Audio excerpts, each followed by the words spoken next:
Welcome in to the Hot Read Podcast live here on Friday, June the 6th. I am your host, JT Ruhnke, writer and reporter here at the 440 Sports Podcast Network. You can follow me on all of your socials and your favorite socials of choice at JT_Ruhnke. Back with you just a little bit later today on a Hot Read Happy Hour Friday with none other than Stony, Keeley, editor-in-chief of the So Bros Network, one half of Football and Other F Words, and co-writer over at Stacking the Inbox, and also wearing the Glorilla cutoff today. Stony, Keeley, how are you doing, my friend? It's quite an outfit you've got rocking today. How are you doing? No sleeves, TGIF. It is a true Hot Read Happy Hour. That's how you know. You know when the guns are out, then we've done something this weekend. We're ready to party. Crazy productive day so far. I've gotten a lot of stuff done. Painted a bedroom, and that's why I was a little late today. I get back to the house just in time to literally sit down, turn on my light, turn on my my microphone, and start recording. I've got flecks of paint all over me. I don't know if people can see this one right here. No, it's my skin so pale that the light just bounces off of it. But I got paint on my one of my favorite hats up here.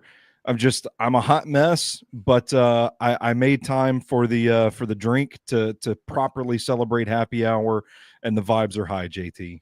We love it. Good to see a lot of you guys already in here as well. Eddie saying Stoney's got the guns out.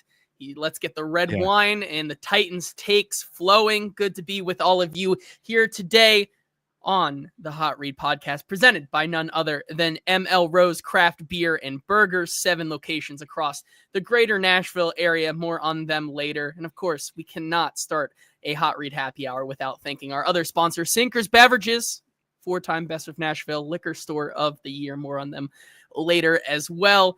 And a reminder, if you are joining us live on Twitter or Facebook and you want to get in on the conversation like Coach Wills and Eddie and Duck Falling, do us a favor and head on over to the 440 Sports YouTube channel where you can join that conversation. Duck here saying there's a hat on the Titans online store that's called the Stony.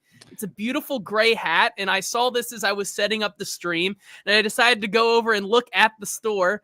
Yeah, and indeed there is a hat called the Stony on their website. Now, I don't know if that's a term that is like in Titans lore that they decided to go with that with New Era. I don't know if that's reminiscent of Ryan Stonehouse from a team gone by, or if that is just a subtle nod to the one, the only, the big fella, Stoney Keeley himself. I have no idea. Well, one thing that I know, JT, is that as I told Duck, I have already started crafting my cease and desist. I want my money. I want my money. I love it. Cristoforo saying, what's up, fellas? Eddie asking for a Pepper update. I'm assuming I saw some pictures. Still doing good, I assume? Yeah, I don't know if you guys can see, my skin is just almost translucent because I'm so pale, but doesn't show up on the video. But my hands are covered in scratches right now because she's just, she's thriving. She's starting to show her personality. She's being a little silly. We had a big moment this morning. She met Bucky, who is my big 17-pound orange cat that pulls the microphone off the table sometimes when we're live. Things went well. No hissing this time, so we're gonna see how this thing goes. But we're thriving right now. Pepper's doing well. That is good to see. Joe saying Glorilla, you a Memphis supporter for real. I love Memphis, man. I love Memphis. It's an underrated city, man. It's a good time. I'll say something that's going to get us in hot water in this market. Memphis has a character that Nashville, I don't think, could ever have. Interesting. I've only been once, and it was during COVID, and I hated it. So maybe I need a refresher, and I need to make my way over there to Memphis one of these days. Eddie says, hell yeah. Pepper Daniels saying, good day, sir. And Coach Wills saying, yes, my new background, the 440 background, did want to just take a moment here at the beginning of the show to just kind of clear the air as well, comment on, yes, It's been a long time coming, but Broadway Sports Media did indeed close and cease operations this past week. I put out a little tweet, super thankful for my time at Broadway. Was my introductory to sports media. It's what I joined Easton Freeze on this podcast to do through Broadway Sports Media. And then when he went on to greener pastures, I guess you could say, with A to Z in a different direction. I had the honor to continue taking up his mantle as the writer for Broadway Sports Media and doing this podcast associated with them. And thankful to everyone I've met along the way through. Went off on all the haters. Yeah, I have thoughts, but yeah, you look at that list of people that have kind of come through Broadway and a lot of the people that I've become very good friends with, and I'm thankful for my time with them and to the bitter end, right? Like, look behind the curtain, there wasn't a lot going on at Broadway for the past 6 months, but still had that banner, still, they're still in the corner up there. I have some things to change here, but still, like, it was a good run, and I was thankful because it got me to where I am today. And I'm excited for the future here with 440 Sports, still writing as well with Stacking the Inbox and whatnot. None of our content is changing, right? Just maybe looks a little different going forward. And some of you may be still watching on the Broadway Sports Media YouTube channel. I made that decision to just continue putting the videos up there because I mean, why not, right? Like, might as well. It's not hurting anything. A bunch of you guys still watching via the Broadway Sports Media, and we see your comments, and I don't want to take that away from you guys or make it seem like we're going away. So, I may start to push you guys towards, if you want to stay up to date with the newest content and clips and whatnot, should probably subscribe to the 440 Sports YouTube channel, but still going to continue to put these live episodes up on Broadway since a lot of you guys still are here watching via Broadway Sports Media. So until you guys are maybe as soon as I see that start to whittle away and people start to move over here, I'm still going to do that. I don't think anyone would really pay too much mind or care that much. So until someone tells me not to, we're going to continue doing that on the Broadway Sports Media YouTube channel, just because I do want to continue to bring you guys Titans content. If that floats your boat, if you want to still watch on there, good for you. I have no problems with that. But yeah, everything is as normal for me. Obviously, just had to say a fitting end to Broadway. Thankful for everything that they've done for me, and thankful for my time there, and excited for the future. I'm excited for this new Titans team, this new regime, this new era. Excited to continue to do this podcast here. Daniel saying better to consolidate the fans into one YouTube chat. StreamYard, get everybody in the same room. StreamYard does a great job of that. If we ever comment, the one thing I would change is that when Stony likes to interact with you guys, the comment comes up twice in our inbox, so it clutters that a little bit. But hey, like, we don't know where you guys are watching from, so besides that, it really doesn't affect us in any way. Callahan saying, appreciate you guys, super responsive, super respectful, best show that covers my favorite team, all love here in Los Angeles. Christopher, the best coast, Hall of Fame. Joe saying, I blame Herndon, don't we all? Yeah, so Christopher saying JT and Stoney have some of the best content in the Titans multiple verse. Appreciate all the kind words. Coach Wills, yeah, Zach did go off on all the haters last night. Dude, it was wild. I'm not going to go that far, right? I think people have their problems. I've never had a problem with, like, I can't talk to everybody's experiences, right? And I think in some of that the haters, there is a little bit of, I don't want to get too deep into it, but like there are ways to go about things. And I think for the most part, the people, as Zach laid out on that list that have gone through Broadway, I think have made ended up in places that make some of the real most local, I should say, Tennessee Titans content, or have continued to try to make that content. So, and that's what we're going to continue to do here at 440. We're still local. We're still bringing you boots on the ground, grassroots movement, giving it to you straight. I thought you were about to say boots to asses. I was like, hell yeah, boots to asses, man. That's what I would do if I was going to go in on people, right? That's what I would do. But hey, yeah, and Zach put a lot of hard work into Broadway, and I was like I was on the end of the train, right? Like I was like one of the last people to come on, so maybe you can say that I'm the one who ruined it since I was the last one on. I guess that's another way to look at it. So sorry guys, but yeah, I can't. I'm not. I don't think I have the space to go in as like Zach, who created it and whatnot. Well, that's what, like, I was sitting there last night and I wanted to be like, yeah, I want to drop an FU, like, but then I'm like, I technically didn't work for Broadway.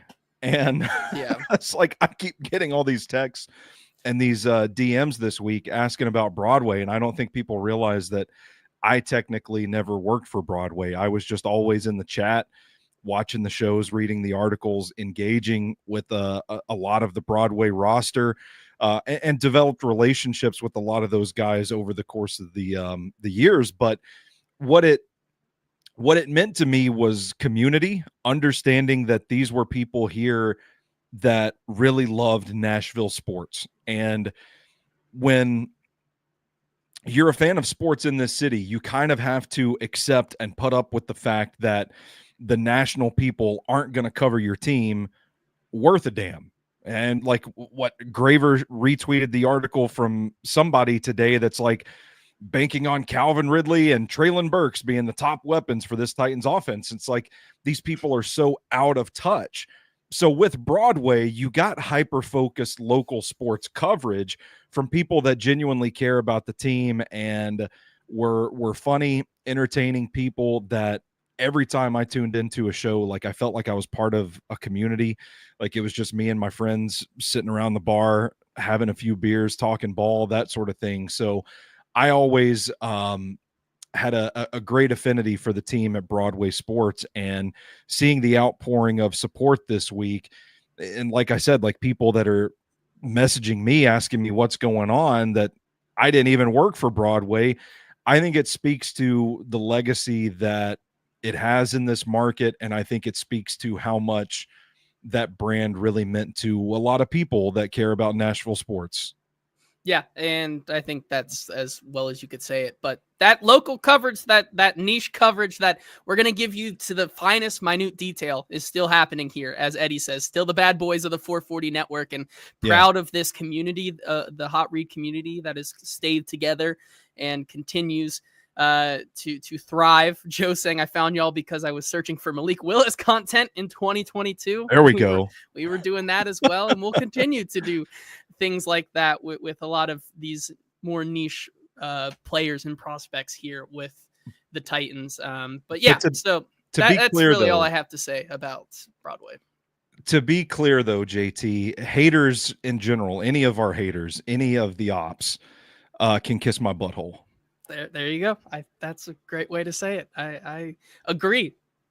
So let's get to some Titans, more talking about them here on this Hot Read Happy Hour Friday. Maybe we'll come back after we get the drinks flowing and we're feeling good. Wanted to start off before we get into mandatory minicamp, which kicks off next week for the Titans. The Titans put out, finally, people were clamoring for some Titans content. Give us produced Titans content. Give us it. Give us Cam. Give us the behind the scenes. Give us everything. And the Titans obliged with I believe it was like a 17-minute video detailing some behind the scenes draft process, the work ethic of some of these rookies, some maybe inside looks into the building and some meeting rooms. I know people have done full podcasts on that video alone, which I think is a choice. I was going to say it's a nice video. I don't know about you, Stony. I didn't really glean anything from that video. No. In terms of covering the team wise. The only thing I could take away is I thought the moment with Alec Iomanner and when he got drafted was really touching, heartfelt, and kind of peeks behind the curtain of the type of player he is, the type of athlete he is. Obviously, we didn't expect him to go that low in the draft. Certainly seems like he didn't expect to go that low, and to see him in that kind of state, feeling that in the moment as the picks go by, certainly from a guy who goes to Stanford in the scrums, and when we've talked to him, seems like a very calculated and smart individual. But to see that raw emotion was really cool, and it makes me want to root for the guy even more. So like outside of that, yeah, Titan is an acronym for tough and intellectual and aggressive. That's kind of, I mean, great. Well, but like outside of that, there was not really anything else for me, I would say, that I found super interesting with the video. Not to say it was bad, but like for me, like I liked Alex, the Alec little snippet in that video. I thought it was really nice. Yeah, I mean, that's same here. I mean, I'm not going to lie. I got emotional watching the video. I cried a little bit. It doesn't mean anything. I cry all the time. I cry watching Wes Anderson movies. I cry thinking about my kitten.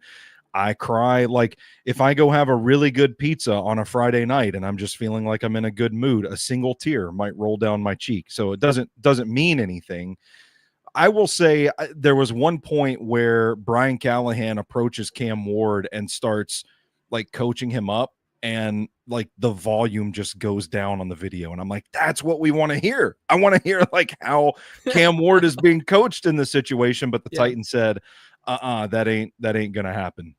Yeah. You know, we could go into every little minute detail, but those are the main takeaways I would say from that video. If you haven't got a chance to watch it, I'm sure it's on their YouTube channel, or, you know, you can go to their Twitter page. It's on there as well. Joe saying Alec feels like Michael Pittman. Didn't Pittman go to Stanford as well? So USC, I think. USC. I think okay. Pittman One of those, USC. one of those schools out west. Yeah. So that makes sense. The similar vibe of those type of wide receivers, like, I feel like also falls into the Drake London category. Also USC, like all those guys feel like the similar vibe out there. But mandatory minicamp coming up next week. We obviously will not talk to you until it's underway. So felt like on today's episode, we're trying to line up a guest to talk about Cam and his mechanics and his development. Had to push it to next week, so no worries about that, but gives us a chance to preview mandatory minicamp, get you guys ready to what to expect at mandatory minicamp. What can you really glean from it as well? It's a little different from, I would say, OTAs, obviously. More organized, feels a little bit more serious, I would say. So going to be really interesting. And we're going to get back-to-back days of seeing these guys. So it's not just a one-off day and we get to judge Cam or this offense or this defense on one day versus the next week after that. There's a period of time in between. We get to see them every single day. We get to see clips. We get to see, you know, how the offense and defense fares in 3 consecutive days. Tuesday, Wednesday, Thursday.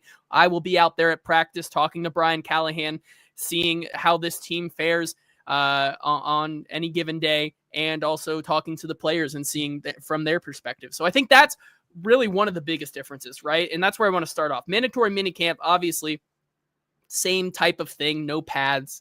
You know, we're going to be doing 7-on-7, 11-on-11s, but it's going to be really fascinating, obviously, to start off and say, watching Cam Ward 3 days in a row, doing different drill situations. Maybe they'll do a red zone day.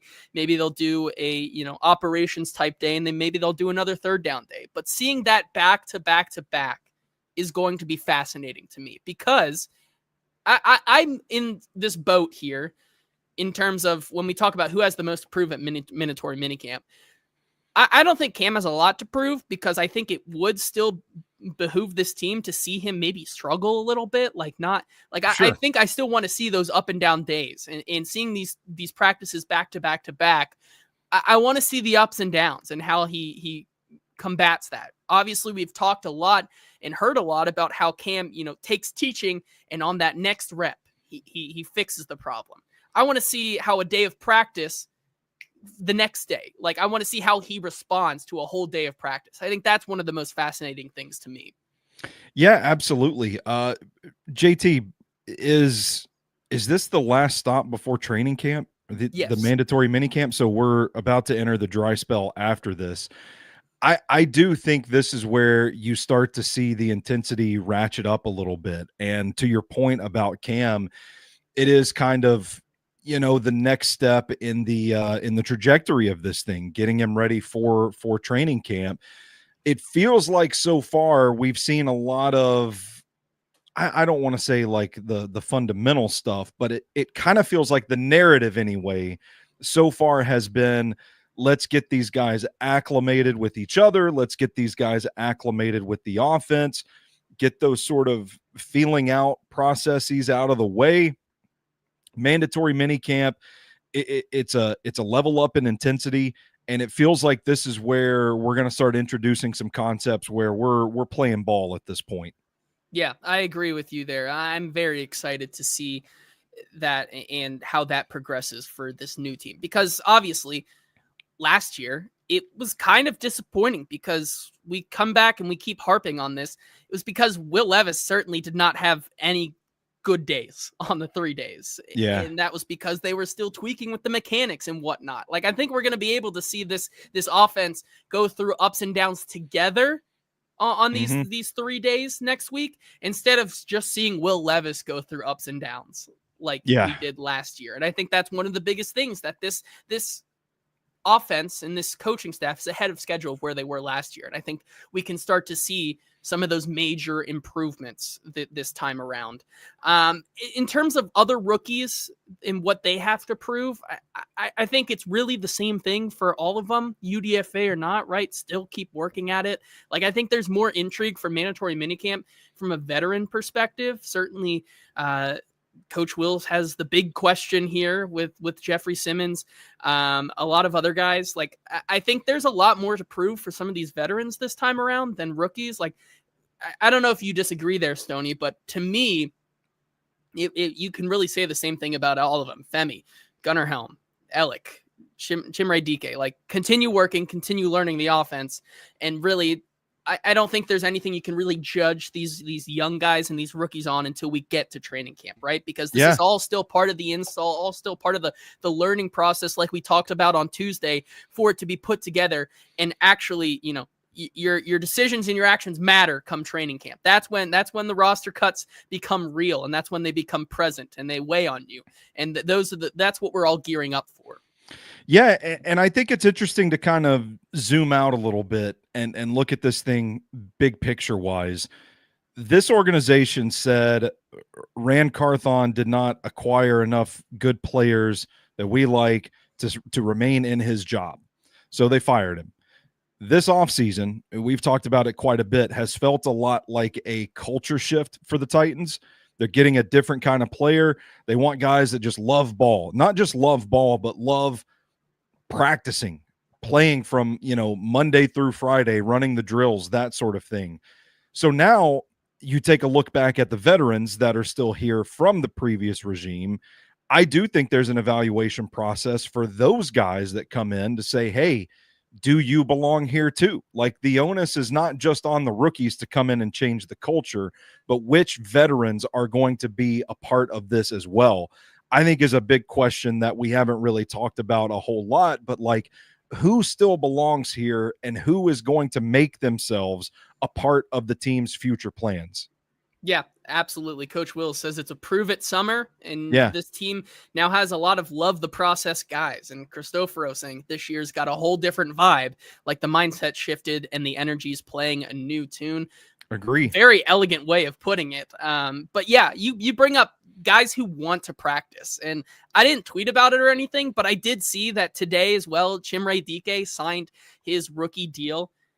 And it just got me thinking about across the league right now that the Titans have all of their rookies who actually want to be out there and playing regardless of their rookie comment or contract. Hint, hint, nudge, nudge. Cincinnati Bengals, Shamar Stewart dumpster fire that's going on right now. Like, obviously they were never, I think, in the vicinity of a Shamar Stewart or anything like that, but like, yikes, right? Like, it's good to see that good. Like, even without your rookie contract, I know you have your insurances guaranteed and whatnot, but like, good to see, you know, guys wanting to be a part of this process from the beginning to the end.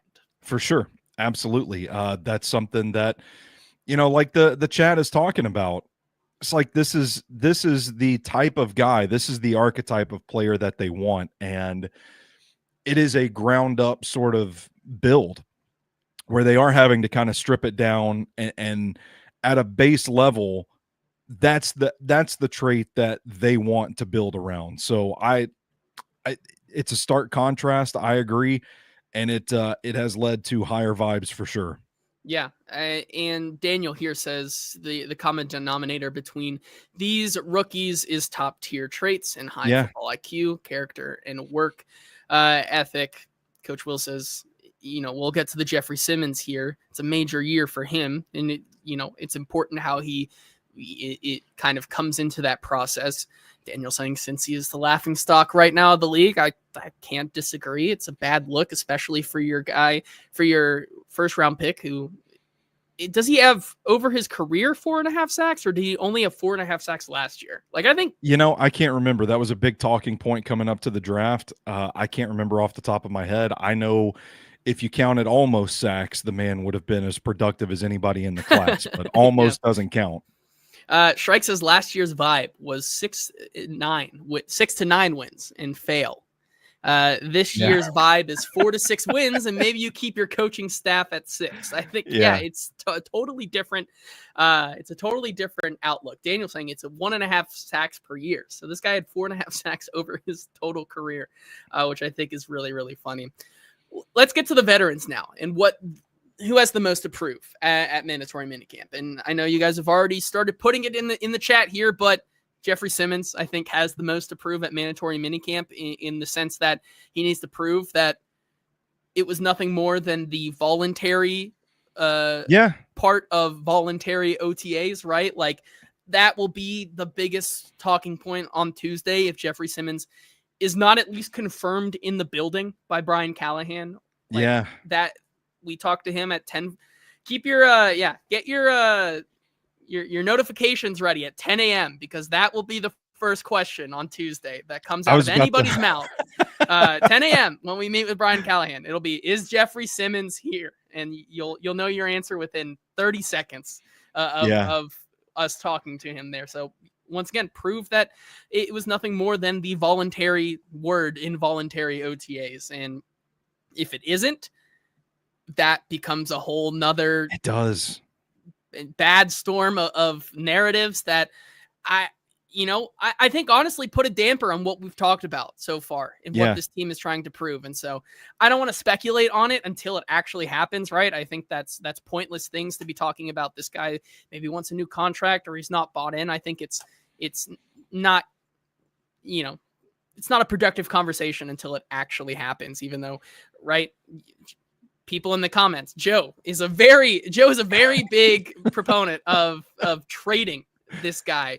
Shrike saying Jeffrey Simmons needs to prove he has trade value. Certainly, I think he is going into one of the biggest years of his career. Obviously, injuries have derailed, but certainly doesn't have the biggest defensive tackle contract anymore because of how contracts and salary cap and the nature of this league goes.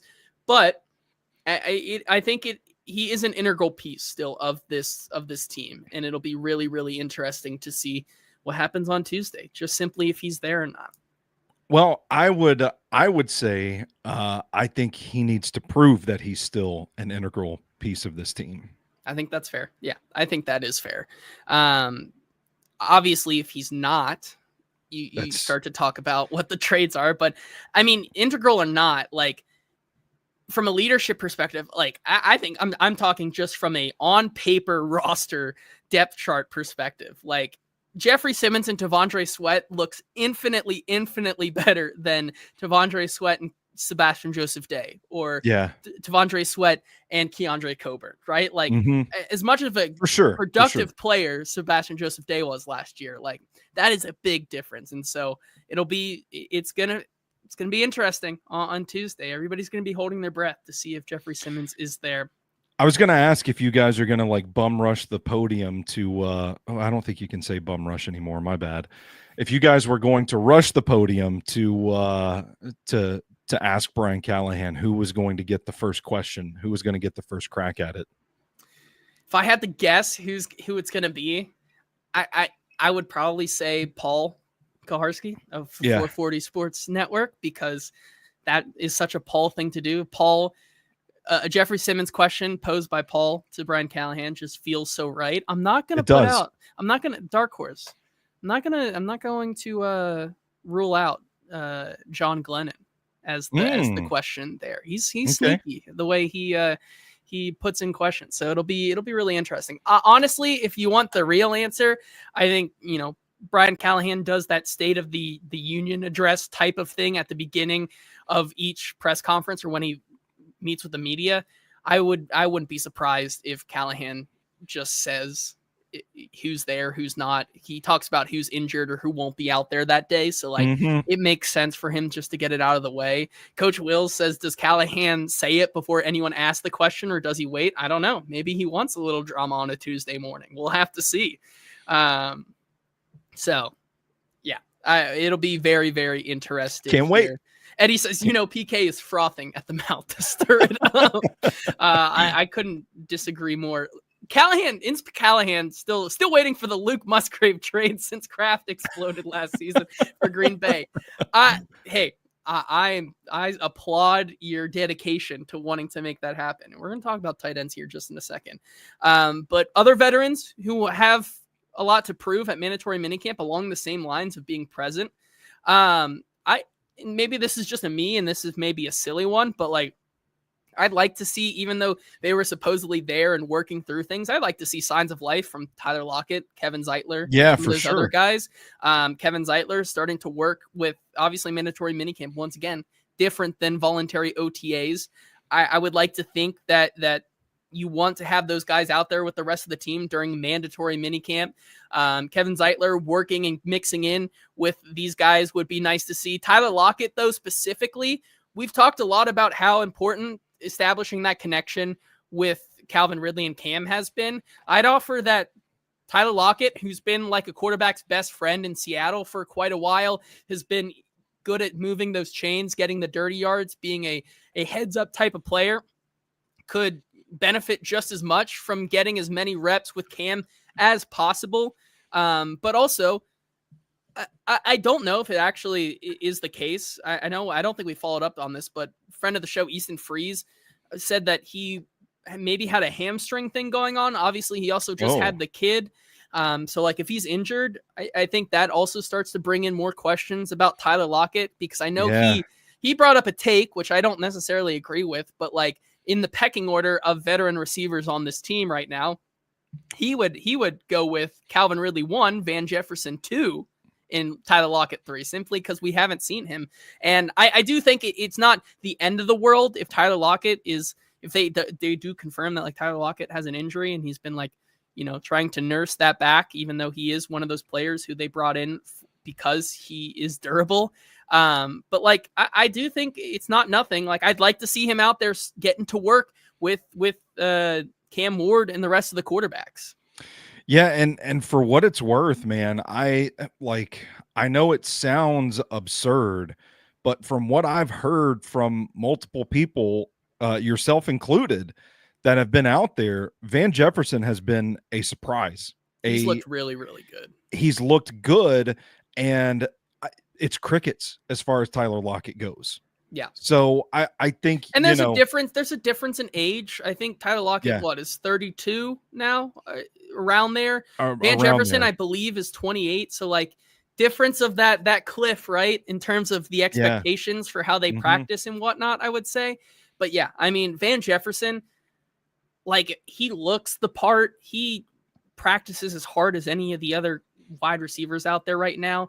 And if he can get even just a lick of that production that he had with the Rams his rookie year for the price tag that he's on, that's another thing.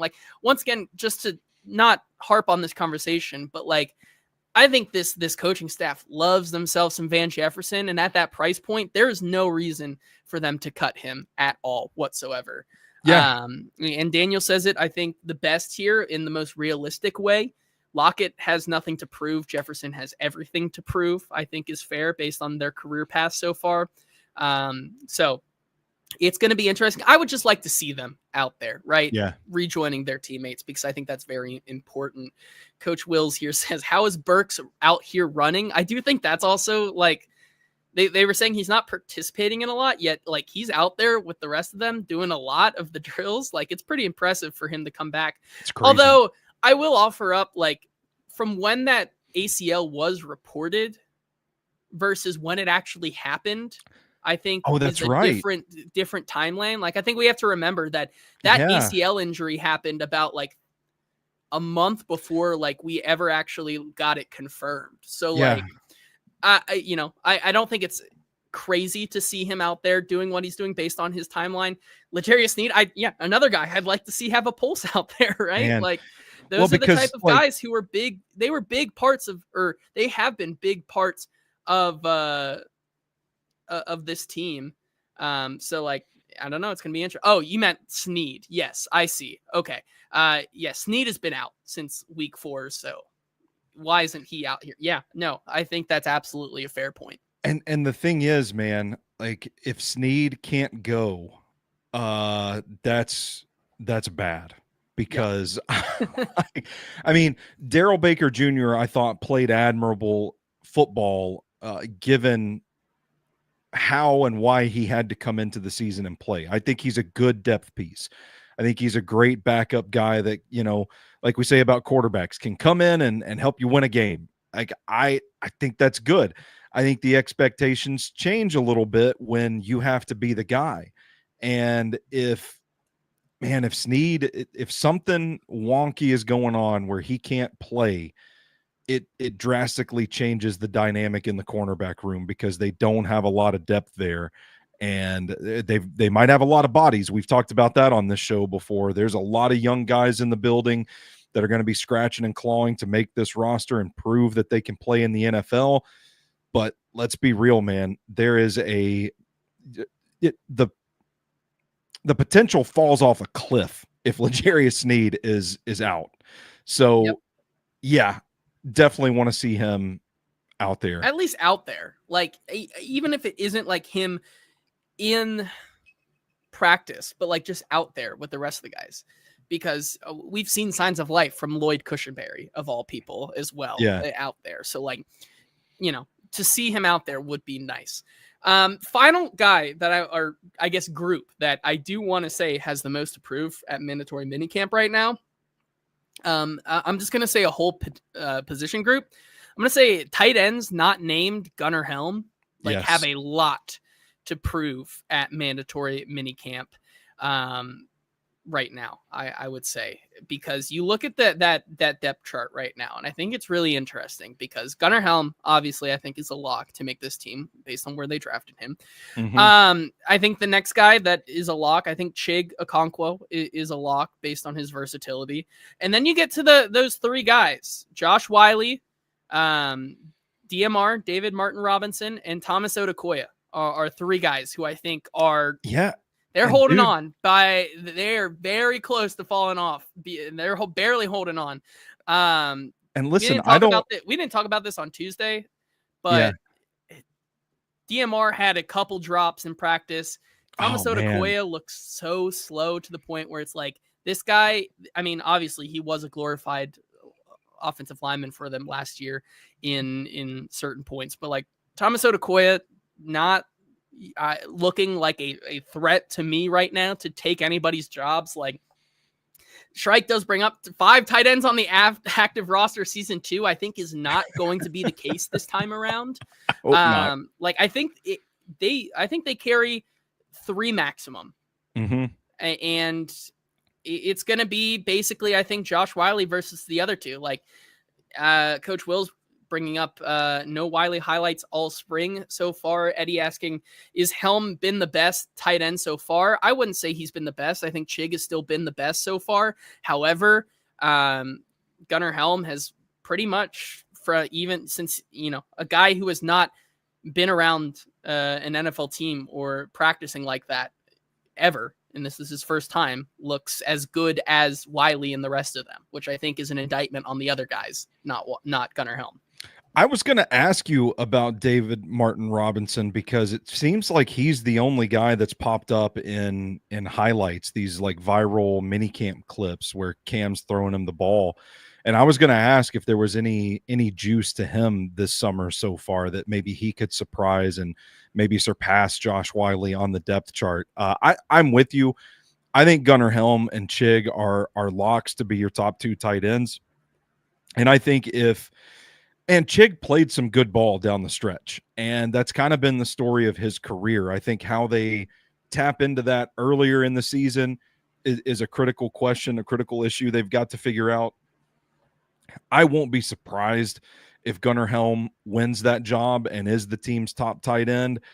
I felt like Josh Wiley was incredibly disappointing last season, and I think he does have the makeup to be a good tight end in the league, but the production didn't match it. I'm going back through and charting some of the big plays from the Titans offense in 2024, and there are a lot of times that Wiley just kind of struggles to separate. He kind of struggles to get to where he's supposed to be, like fighting through traffic. And to be as big of a guy as he is, you want to see him just kind of win more of those and be a little more physical. And I don't know if that was the injuries or what, but it felt like he had an opportunity, a golden opportunity last summer to really come out and entrench himself in a roster spot for this team. And it never came to fruition. So I do feel like he's the third guy right now that should be feeling a little bit of pressure. Now, it sounds like DMR and Thomas Odukoya aren't really, putting his feet to the fire or anything like that. But I do think it'll be interesting to see how that room shakes down over the course of the next couple of months.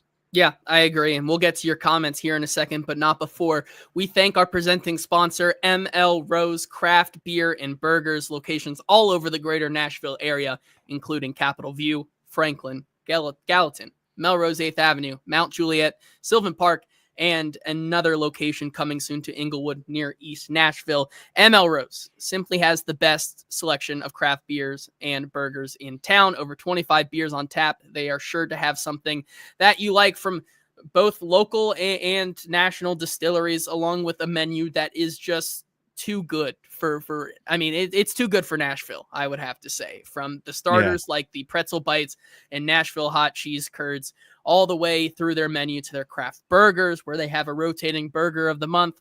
Gonna have to do some journalistic, investigative journalism here, Stony. I still don't know what the burger is. Maybe they don't. I don't know. I have a scoop about that, but I don't know if they would want me to say it in an ad read, so I'll refrain. Okay, all right. Well, we'll maybe be able to get to the bottom of this soon enough. But yes, burgers, sandwiches, even their salads are just so good.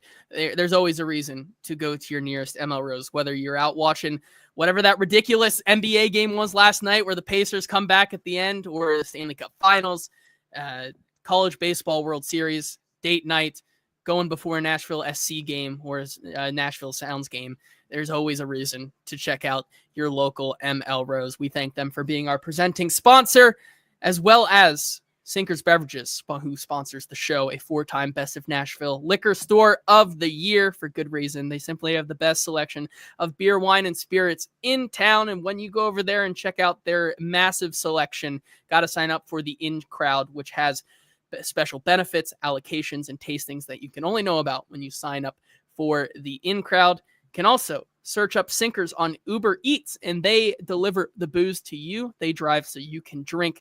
You can also shop Sinkers at sinkersbeverages.com. Okay, let's get to some of these comments here. A couple good questions. First of all, Daniel Caribbean says, Run DMR going to beat out Wile E. Coyote. I like those names right there. Shrike saying Callahan like a bad fantasy owner, drafting tight ends and hoarding them for trade bait when no one needs them. I think that's a good one.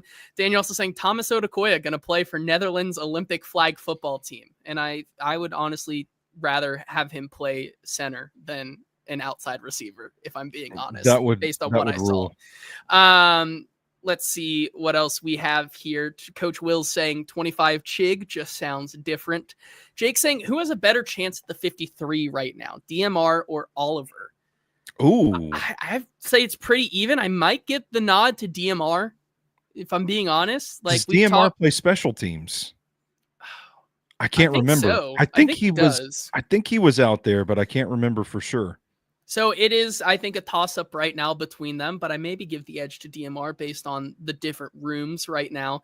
Coach Will says DMR, Wiley, or the Field, who is tight end 3. I'd probably go DMR. Like I now listen, this is coming from someone who from the second he's been drafted has said this was not a good pick for the Titans and what they want to do. And so far have been proven right despite some initial backlash. So like I'm going to be higher on DMR. Do you have a different opinion there? No, not right now. I think I would probably lean DMR. Daniel also saying they could still bring back Vanette to play inline tight end again and run with him, Chig and Helm. I have no qualms against that whatsoever.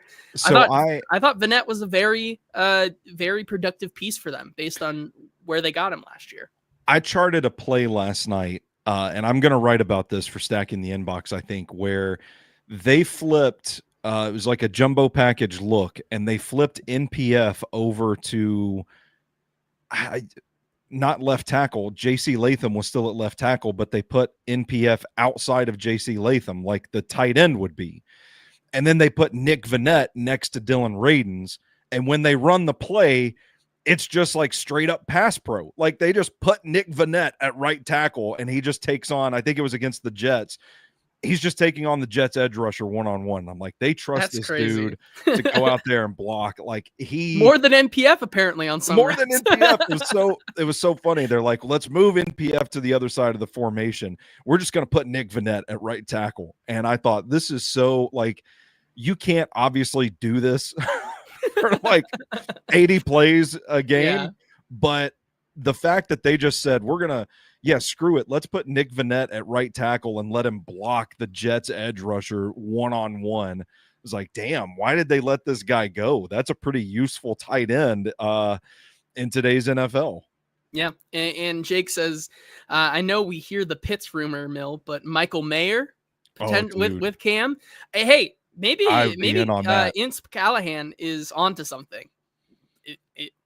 Luke Musgrave available, I guess. Musgrave. Like, could that, like, all three of those guys, I think, would be infinitely better. Well, not infinitely, but marginally better than what they have right now on the roster. So, like, it's going to be, once again, we talked about this last offseason, but, like, it's time for these guys, once again, to prove that they deserve a roster spot. And that's me saying that I think the team will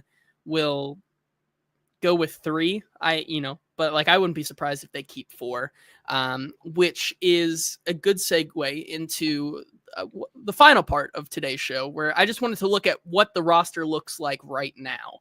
I think it's, instead of saying like doing mock 53 mans right now, I would say it's better just to look at it, and take it period by period. And so when I went through the roster today before the show, I came up with obviously a 53-man official roster. I have 32 out of the 53 spots that I would consider locks right now.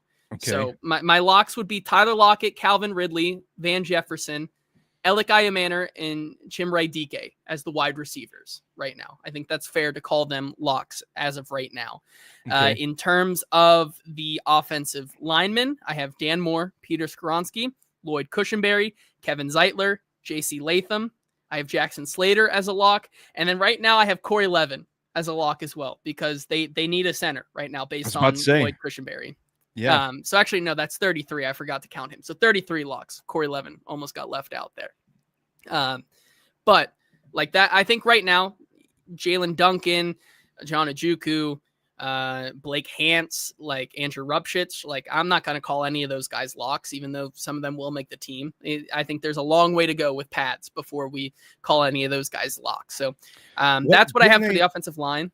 They signed like 3 more guys too in there, didn't they? Yeah, Sam Mustipher, Brendan James, and Chandler Brewer.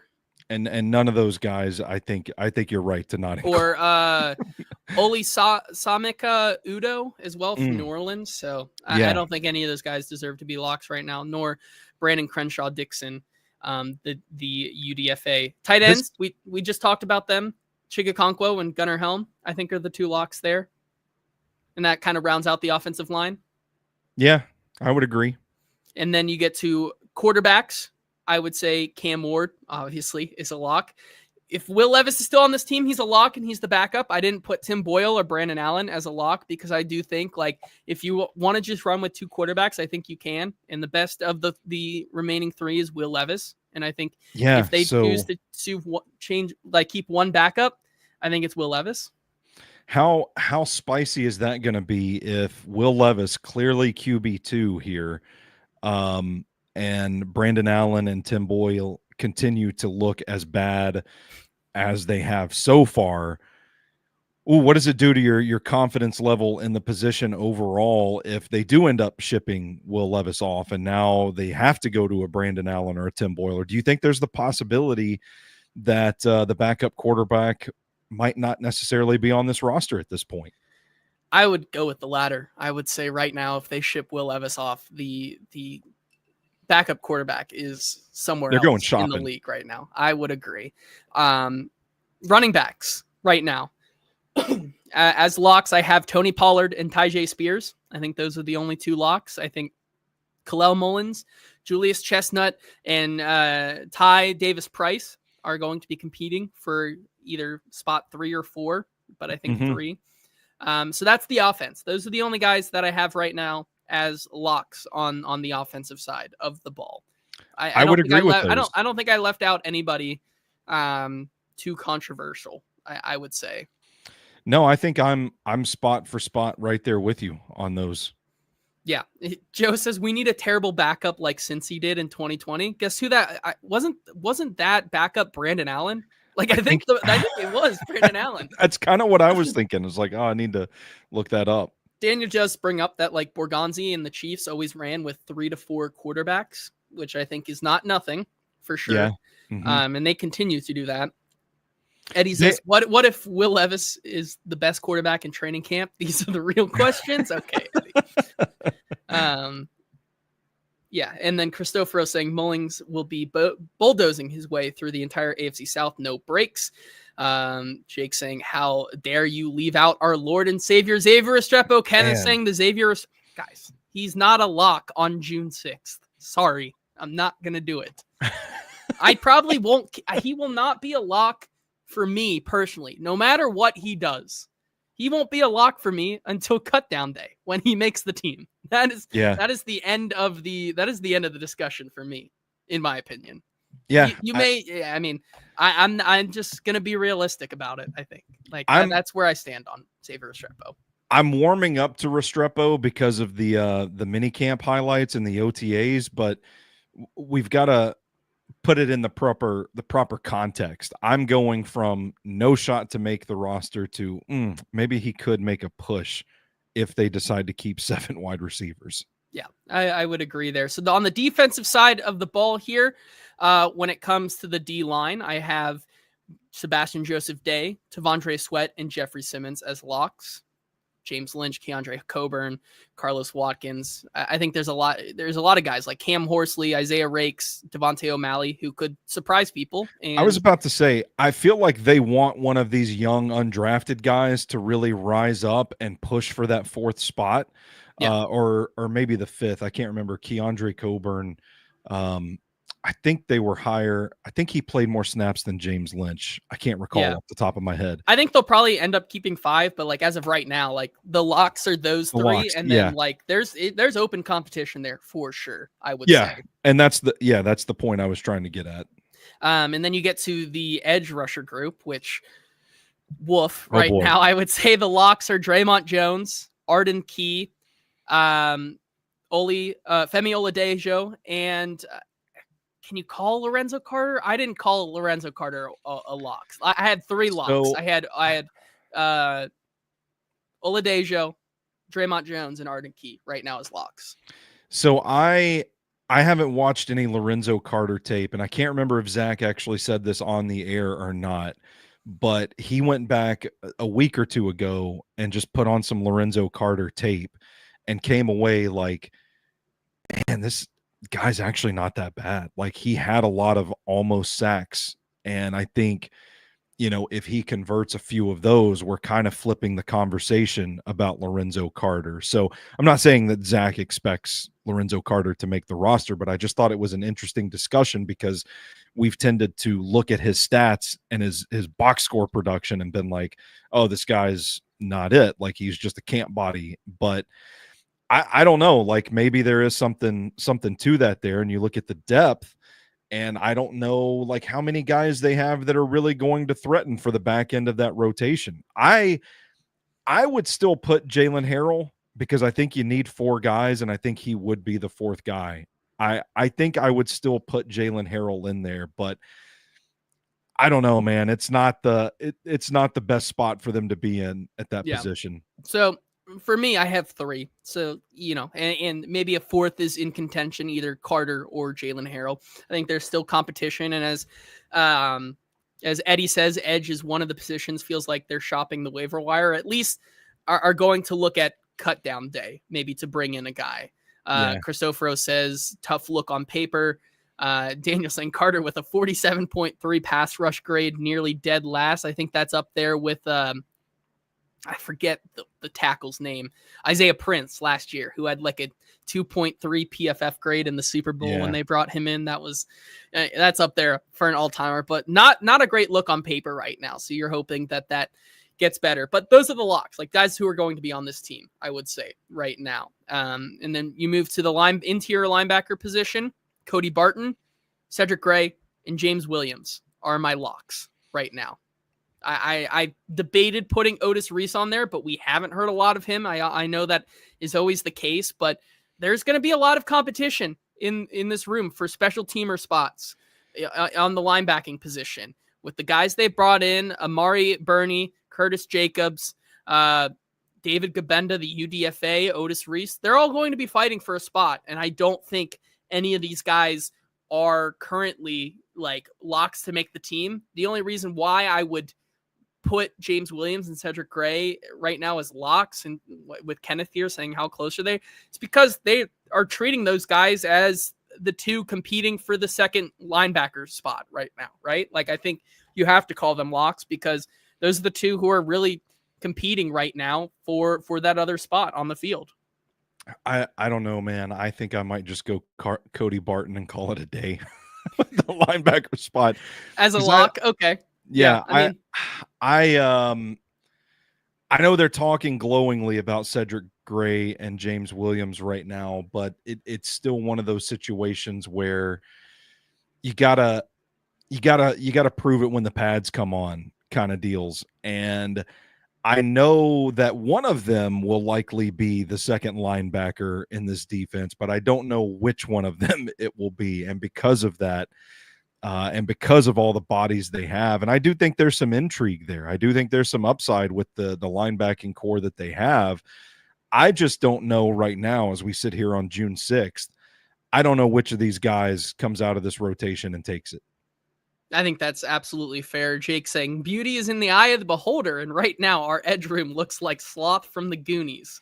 Carter might be a California 6 to the rest of the world, but it may be a Tennessee 10 to us. I think that is a great way of saying it. We should swing another last-minute trade for Ernest Jones. Absolutely. Why not? So, hey, anything is possible. And then the secondary. Guys who I have as locks: L'Jarius Sneed, Amani Hooker, Xavier Woods, Jarvis Brownlee Jr., Roger McCreary, Darrell Baker Jr., Kevin Winston, Mike Brown, and then I put Marcus Harris because he's a draft pick. And I think, I like a lot of what he had on tape. He hasn't really shown a lot, but they do need depth desperately right now. And I think there's a reason why they drafted him. So those guys, let's see, 4 safeties right now as locks: Woods, Hooker, Winston, and Brown. And then in the cornerback room, Sneed, Baker, McCreary, Brownlee, and Harris. Yeah, I'm with you again. I like Marcus Harris. I think he's going to be a slot. And right now it's, I don't know what the depth is behind Roger McCreary. I think they need a guy behind every starter, and I think he's probably the most likely to fit that bill this summer. Yeah, and there's certainly guys as well who I think may end up being locks. Oruwariye, I believe is how you say it. Amani Oruwariye, Julius Wood as well. Those guys, I think, who are veterans, end up making this team, adding depth. But then, like you said, and as Daniel said, Jamari Harris as well is a name to watch. I would also say, I thought he looked impressive. Jalen Kimber out of Penn State, I think, is also a name to watch as good depth. And then, of course, you have the old faithful Gabe Judy Lowry still hanging around there with the team. And then finally, Johnny Hecker, Joey Sly, Morgan Cox as locks, because currently those are the punter, place kicker, and long snapper who are under contract with this team. So no competition as of right now for them, and I don't see that changing unless injuries come about. And kind of saying, not sure about Mike Brown as a lock, could be a waiver claim switch out. I mean, they did make a aggressive approach to re-sign him, and keep him around. And I think he is a integral part of that locker room over the past year and a half or so. So I think they do like him, but I also agree, like, you could change, like I said, Julius Woods could easily beat out Mike Brown and you could switch them. But based on right now with the team, I think it's going to be really interesting. And those are the 33 that I have. So,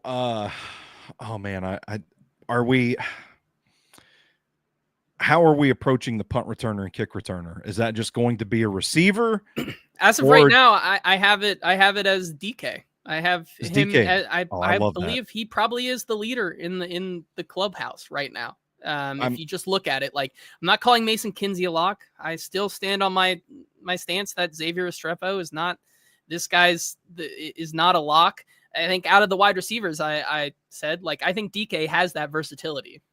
That's kind of who I feel is in the driver's seat for that role right now, and I think that's probably the quickest way he can get onto the field as well. So I'm with you there. I'm just curious because I don't know who the returner would be if it's not one of the receivers that we've listed so far, and that's where you do get into the guys like Restrepo, like Mason Kinsey, Jaquan Jackson still technically on the roster. And I don't know. James Prochet as well here. Like, I don't know if well any of those guys. TJ Sheffield as well.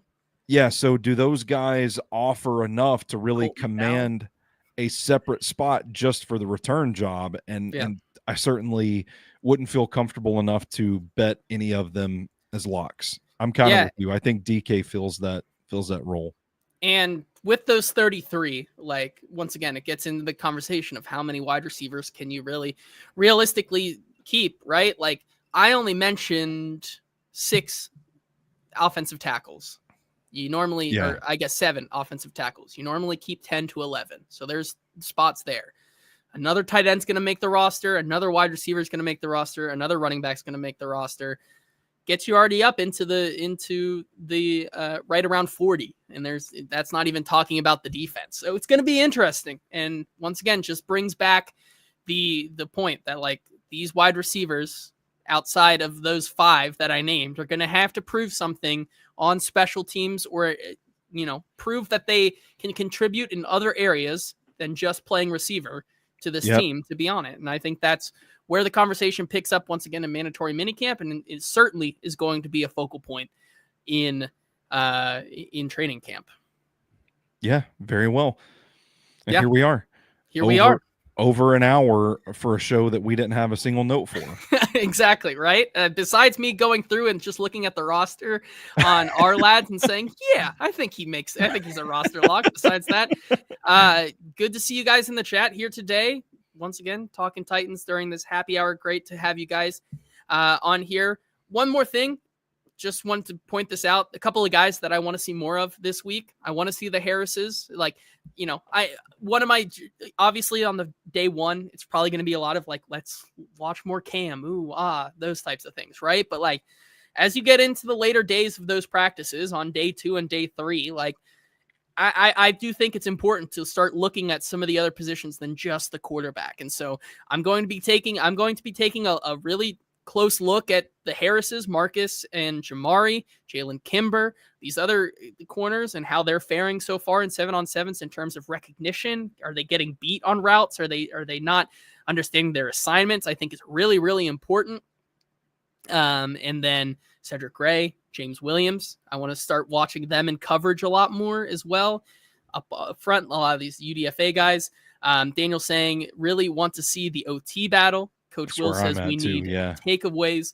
Certainly going to do my best to be looking at more than just Cam Ward and the receivers, which I think a lot of people are focusing on. But I think, once again, there's just a lot more on this team that is intriguing than those guys, and do our best to report on what we can and do our best to work around the Tennessee Titans Gestapo, as we call them sometimes. But it's going to be an exciting 3 days next week, and super excited to bring you guys that coverage. Thank you to ML Rose and Sinkers Beverages for sponsoring the show as always. And until next Tuesday, this has been the Hot Read Podcast. We will talk to you then. Have a good weekend, everybody.